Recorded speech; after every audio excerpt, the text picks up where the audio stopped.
মাছে ভাতে বাঙালি, পাতে মাছ না থাকলেও ভাতে একটু নুন দিয়ে বাঙালির আহার দিব্যি চলে যায়।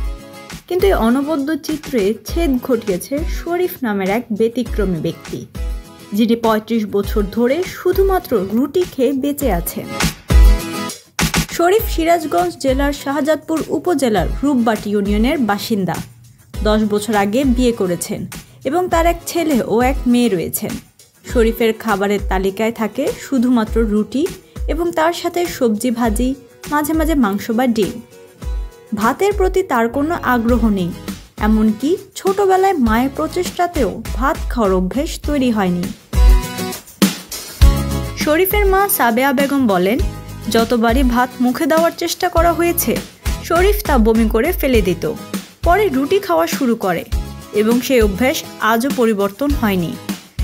এই ছোট থেকে 5 মাসের থেকে ভাত খাইয়ে না, ওই খাতে খাতে এই রুটি খাইয়ে এই খাওয়াতে রুটি খাই। শরীফের এই অদ্ভুত খাদ্যাভ্যাস তার পরিবার, আত্মীয় স্বজন, এমনকি এলাকাবাসীর কাছে এক রহস্য হয়ে দাঁড়িয়েছে। স্থানীয়রা তাকে রুটি নামে চেনে, আর এই নামেই তিনি পরিচিত। নামের পাশে বিশেষণ হয়ে গেছে, লকাপ হয়ে গেছে রুটি শরীফ। আগে রুটিটা উচ্চারণ হয়, তারপরে শরীফ ওর নাম উচ্চারণ হয়। আগে বলে রুটি, তারপরে শরীফ। শরীফের স্ত্রী আমেনা খাতুন জানান, বিয়ের সময় তার জন্য রুটি বানানোর শর্ত ছিল। প্রথমে একটু অবাক হলেও এখন তাদের সংসারে ভাতের চেয়ে রুটি খাওয়াই বেশি জনপ্রিয়। পর থেকে 10 বছর রুটি বানাই। বিয়ের দিনও কি ভাই রুটি খেয়েছে না ভাত খেয়েছে? রুটি খাইছি।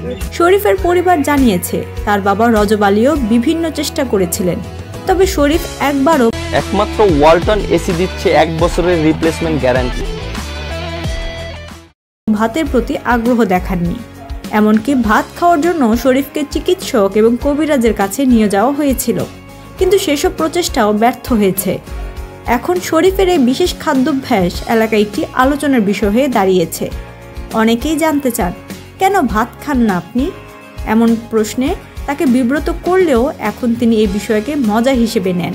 তার জীবনের একমাত্র সঙ্গী রুটি, আর তিনি সেই রুটি নিয়েই সুখে আছেন।